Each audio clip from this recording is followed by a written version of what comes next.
Kesha Williams had pushed a mop through the halls of Edwards Air Force Base, invisible to the pilots who walked past her daily. When Captain Bradley Thompson decided to humiliate her by forcing her into an F-16 cockpit as a joke, he had no idea he was about to resurrect Phoenix. Edwards Air Force Base in California's Mojave Desert buzzed with the constant activity of America's premier flight test center, where the world's most advanced aircraft pushed the boundaries of human engineering. Among the thousands of personnel who kept the base running, Kesha Williams was nearly invisible, just another member of the cleaning crew who arrived before dawn and left after sunset. At 34, she moved through the corridors with quiet efficiency, her uniform marking her as part of the support staff that kept the glamorous world of test flying operational. Every morning at 0500 hours, Kesha began her rounds through the pilot briefing rooms, operations centers, and hangar facilities that housed some of the most sophisticated aircraft ever built. She cleaned around million-dollar flight simulators, emptied trash cans filled with classified briefing materials, and mopped floors that had been walked on by legendary test pilots. The pilots barely acknowledged her presence, treating her with the casual indifference that people often showed to service workers. She was part of the background, as unremarkable as the furniture or the fluorescent lights that illuminated their world of high-performance aviation. But Kesha's eyes missed nothing. As she worked, she absorbed conversations about flight test procedures, observed briefings on advanced aircraft systems, and listened to debriefs from pilots who had just pushed experimental aircraft to their limits. Her knowledge of aviation grew daily, though no one suspected that the quiet woman with the mop had any interest in or understanding of their technical discussions. "Morning, Kesha," Colonel Martinez would say occasionally, one of the few officers who bothered to learn her name. "How's everything going?" "Just fine, sir," she would reply with a smile that never revealed the complex thoughts behind her eyes. Captain Bradley Thompson represented everything that was wrong with military privilege.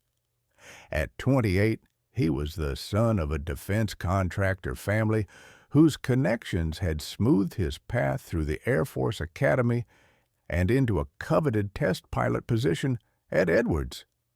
His sense of entitlement was matched only by his casual cruelty toward those he considered beneath his social station. Thompson's interactions with support staff were marked by condescension and barely concealed contempt. He particularly enjoyed making subtle jokes about the cleaning crew, treating them as entertainment rather than fellow human beings deserving of basic respect and dignity. The idea for Thompson's prank came during a Friday afternoon briefing when he was feeling particularly pleased with himself after a successful test flight. As Kesha quietly cleaned around the edges of the briefing room, Thompson noticed her glancing at the technical displays showing aircraft performance data.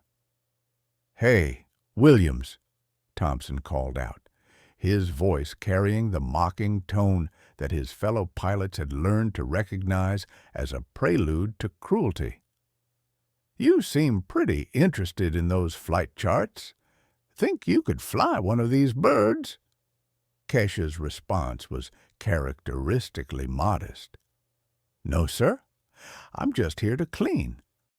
But Thompson's pilot friends could see the wheels turning in his head as he developed what he thought would be a hilarious way to humiliate the cleaning woman while entertaining his colleagues.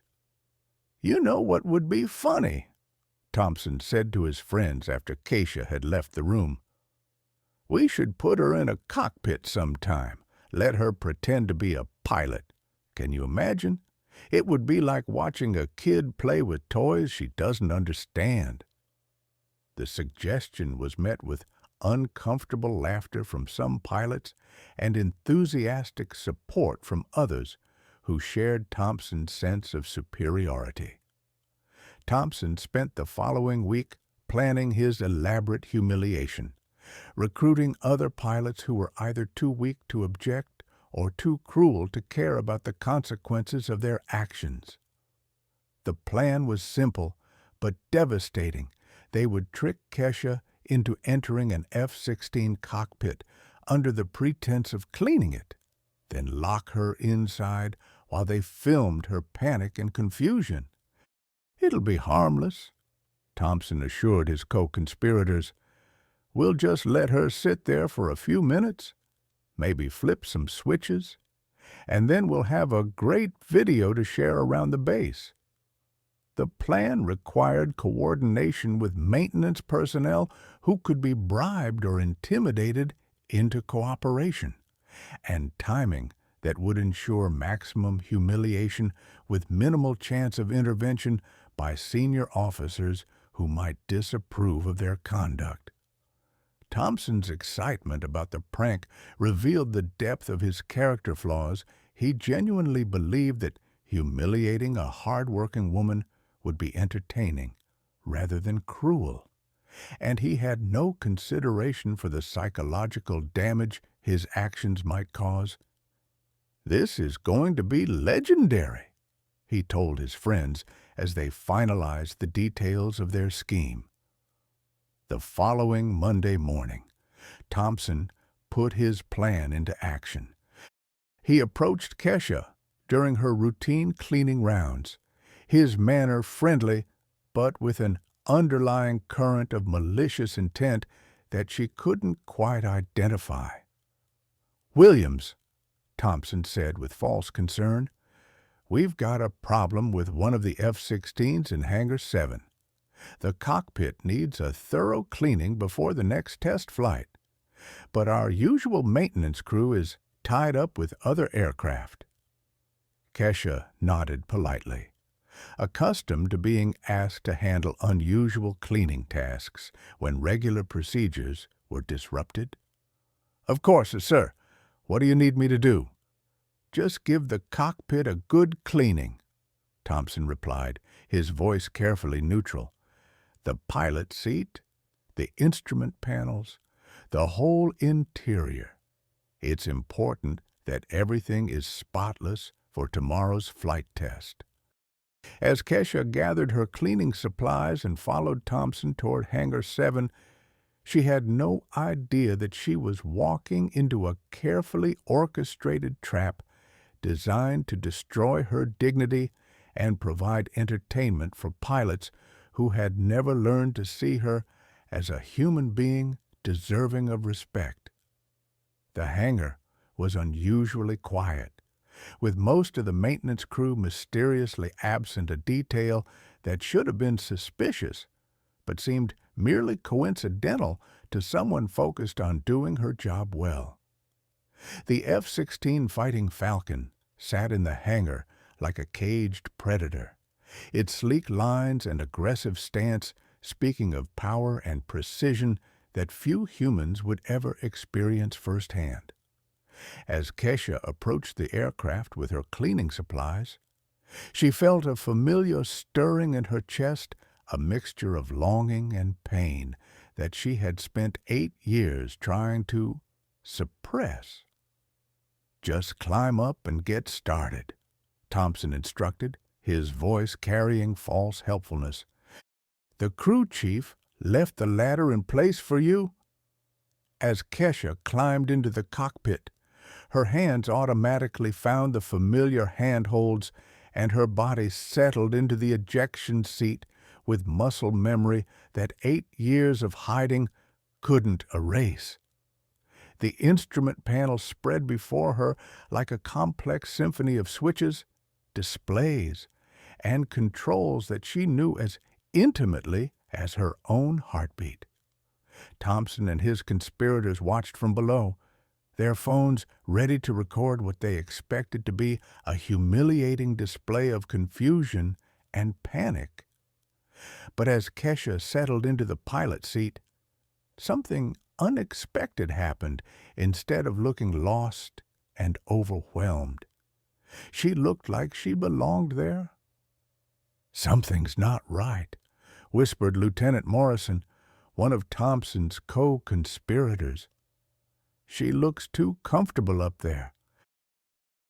As Kesha began her supposed cleaning routine, her hands moved across the cockpit controls with an unconscious precision that made the watching pilots increasingly uncomfortable.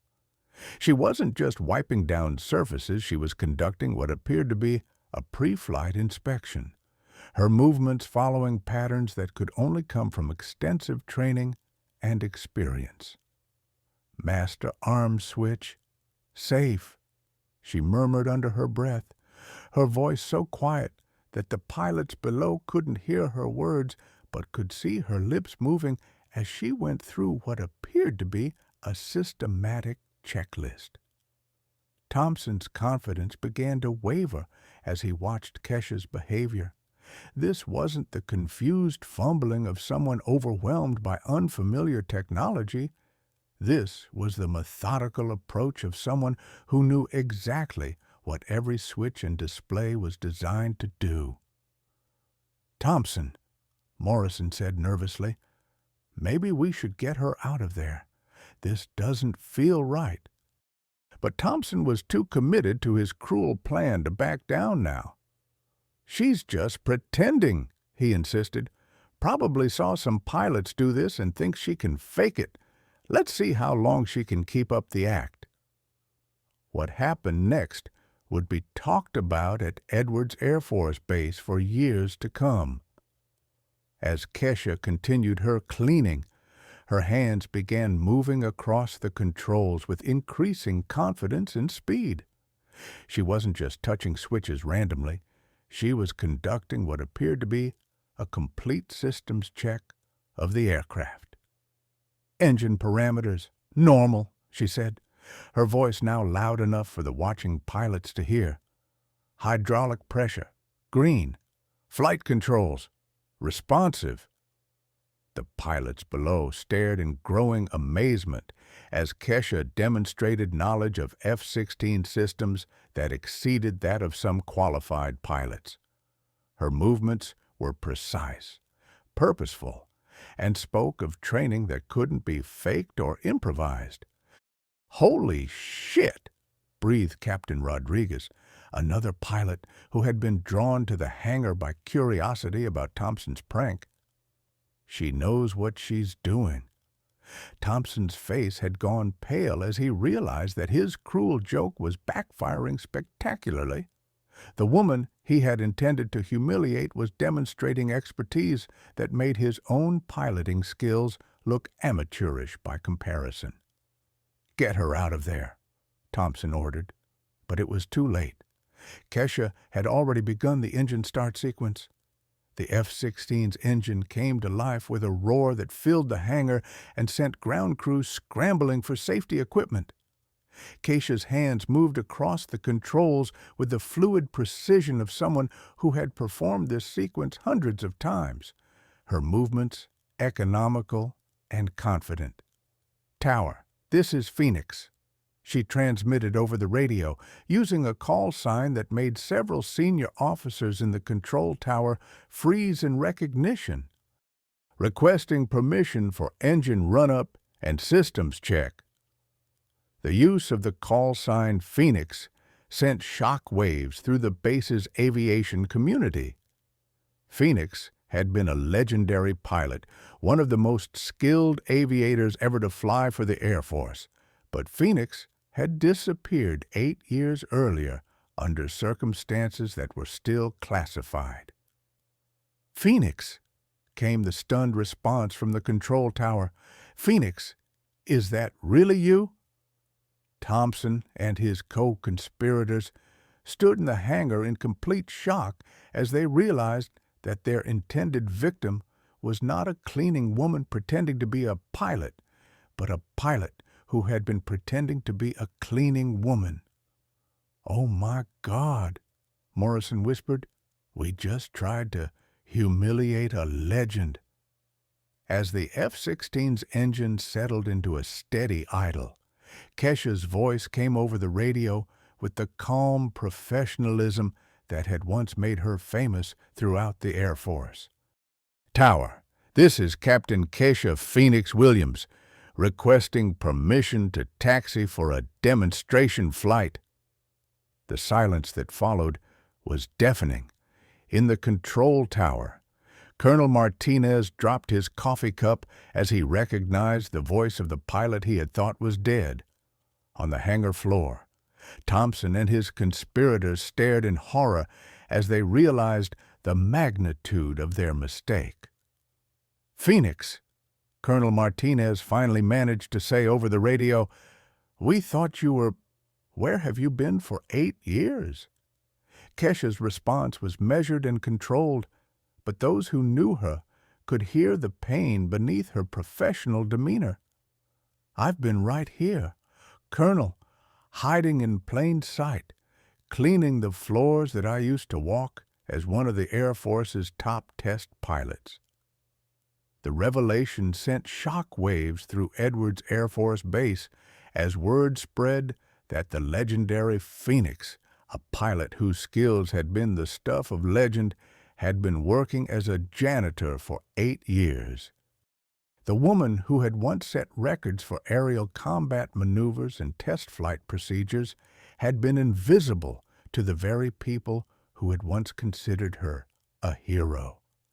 As Kesha prepared for what would be her first flight in 8 years, she began to reveal the truth about her disappearance and the conspiracy that had forced her into hiding. Her voice carried over the base's communication system, reaching hundreds of personnel who were beginning to understand that they had witnessed something extraordinary. 8 years ago, Kesha transmitted, I was framed for reporting illegal arms deals that involved defense contractors and corrupt military officials.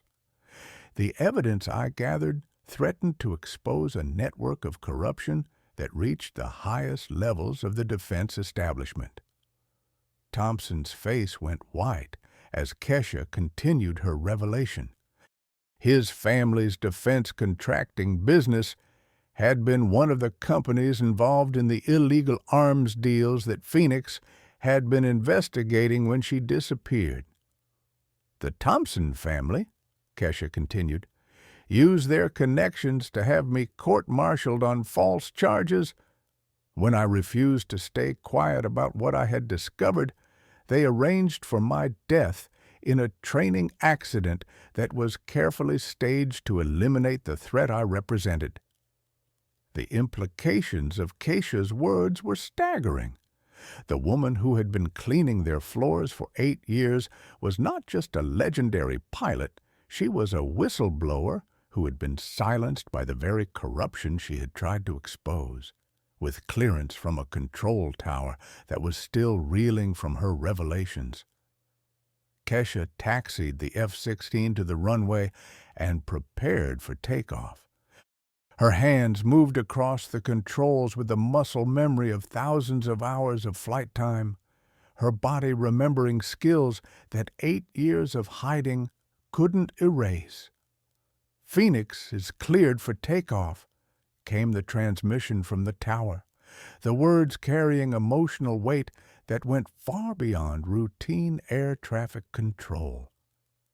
The F-16 accelerated down the runway with Kesha at the controls, lifting off into the California sky with a grace and precision that reminded everyone watching why Phoenix had been considered one of the finest pilots of her generation. For the next 30 minutes, Kesha put the F-16 through a series of maneuvers that showcased not just her technical skill, but her artistic mastery of flight. She performed aerobatic sequences that pushed the aircraft to its limits, while maintaining perfect control, demonstrating capabilities that had been hidden beneath the uniform of a cleaning woman. "Magnificent!" breathed Colonel Martinez as he watched Phoenix's flight from the control tower. "She's still the best pilot I've ever seen."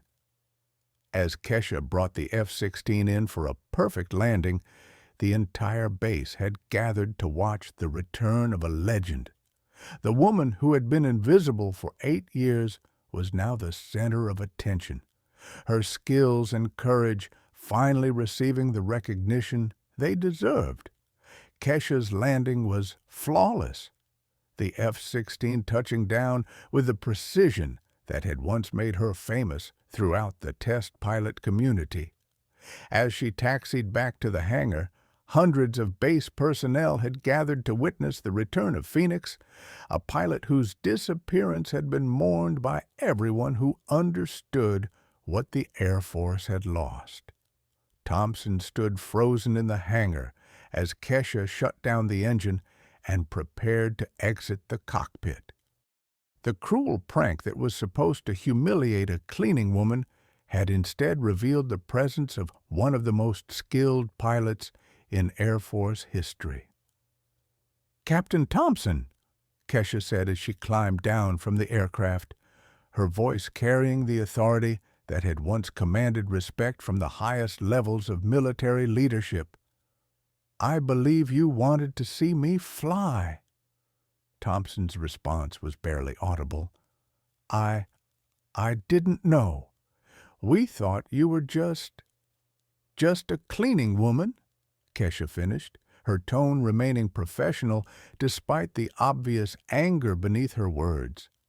"Someone whose dignity was worth sacrificing for your entertainment." The confrontation was witnessed by dozens of personnel who had gathered to see Phoenix's return, their presence ensuring that Thompson's humiliation was as public as he had intended Kesha's to be. Within hours of Kesha's revelation, federal investigators were on their way to Edwards Air Force Base to begin unraveling the conspiracy that had forced one of the Air Force's most valuable pilots into 8 years of hiding. The implications of her story were staggering corruption at the highest levels of the defense establishment, falsified records, and the systematic destruction of a whistleblower's career and reputation. "Agent Morrison," the lead FBI investigator introduced himself to Kesha as she completed her debriefing with base security. "We need to hear everything you know about the arms-dealing conspiracy and the people who were involved." Kesha's response was measured and professional. "Agent Morrison, I've been waiting 8 years for someone to ask me that question. I have documentation, recordings, and evidence that will expose the entire network. The investigation that followed would ultimately bring down several high-ranking officials and defense contractors, vindicating Kesha's original whistleblowing efforts and revealing the extent of the corruption she had tried to expose. The exposure of the arms-dealing conspiracy had immediate and devastating consequences for the Thompson family's defense contracting empire. Within weeks of Kesha's revelation, federal agents had seized company records, frozen assets, and begun arresting family members who had been involved in the illegal activities. Bradley Thompson watched his family's reputation and fortune crumble as the evidence that Phoenix had gathered 8 years earlier was finally brought to light. The pilot he had tried to humiliate had become the instrument of his family's destruction. "The Thompson Defense Corporation is being dissolved," reported the base's legal officer during a briefing to senior staff. "All contracts are being reviewed, and criminal charges are being filed against multiple family members." Thompson himself faced court-martial proceedings for his role in the conspiracy and his treatment of Kesha, during her years in hiding. The privileged officer who had never faced consequences for his actions was finally being held accountable. General Patricia Hayes, the Air Force's highest-ranking woman and a long-time advocate for pilot equality, flew to Edwards personally to meet with Kesha and offer the military's formal apology for the injustices she had suffered. "Captain Williams," General Hayes said during their private meeting, "the Air Force owes you more than an apology. We owe you justice, recognition, and the opportunity to reclaim your rightful place as one of our most valued pilots." The offer that followed was unprecedented in its scope and generosity. Kesha would be immediately promoted to major, given command of her own test squadron, and provided with full back pay for the 8 years she had been forced into hiding. Her military record would be expunged of the false charges that had been used to destroy her career. "Furthermore," General Hayes continued, "we want you to lead a new initiative to prevent the kind of corruption and retaliation that forced you into hiding. Your experience and expertise could help protect other whistleblowers and ensure that the Air Force lives up to its highest values." The offer represented everything that Kesha had lost 8 years earlier: rank, respect, recognition, and the opportunity to fly the world's most advanced aircraft in service to her country. Kesha's response to the reinstatement offer surprised everyone who heard it. After 8 years of hiding, 8 years of being invisible and unrecognized, she had the opportunity to reclaim everything that had been taken from her, but her answer revealed a wisdom and strength that went beyond personal vindication. "General Hayes," Kesha said thoughtfully, "I appreciate the offer more than you can know, but I've learned something important during my years in hiding. My identity as a pilot, my worth as a person, and my ability to make a difference in the world don't depend on wearing a uniform or flying military aircraft." The decision to decline reinstatement was not made from bitterness or resentment, but from a deeper understanding of what truly mattered. Kesha had discovered that her value as a human being was independent of external recognition or official validation. Instead of returning to military service, Kesha announced her intention to establish the Phoenix Aviation Academy, a flight training school dedicated to providing opportunities for underprivileged youth who dreamed of careers in aviation but lacked the resources or connections to pursue them.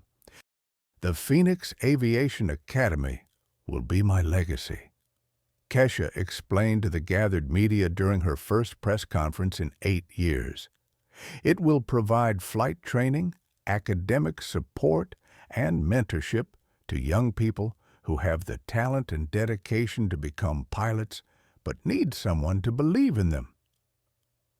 The academy would be funded through the settlement of her lawsuit against the Thompson family and their co-conspirators, turning the profits of corruption into opportunities for the next generation of aviators. "This is my revenge," Kesha said with a smile. "Not destroying my enemies, but building something positive that will outlast all of us."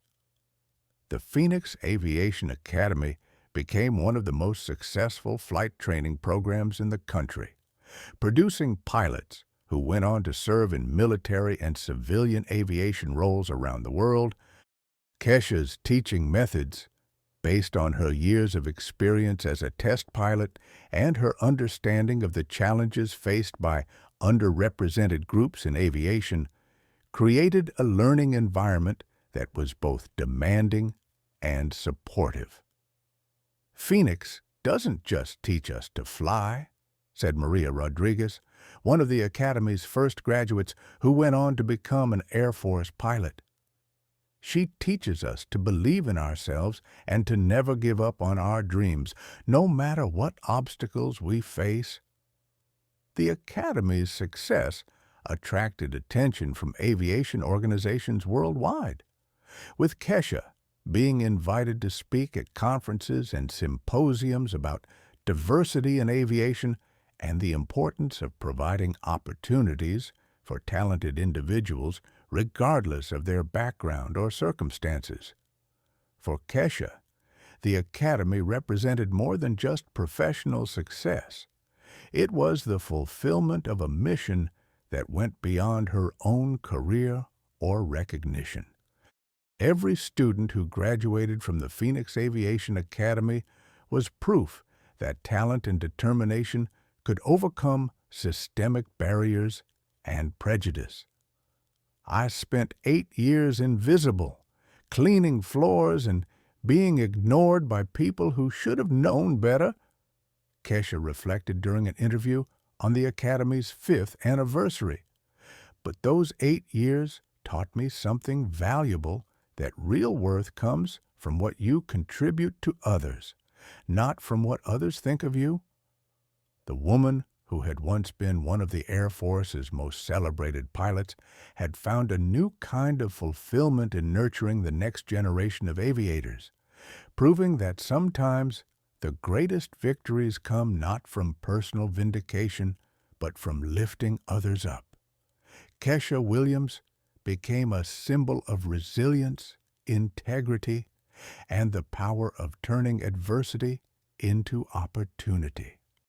Her story inspired countless individuals who faced discrimination or injustice, showing them that it was possible to overcome even the most devastating setbacks and create something positive from the experience. The Phoenix Aviation Academy continued to grow and expand, eventually establishing satellite campuses across the country and partnering with major airlines and aerospace companies to provide career opportunities for its graduates. Kesha's legacy lived on in every pilot who learned to fly at her academy, carrying forward her message that true strength comes from helping others achieve their dreams.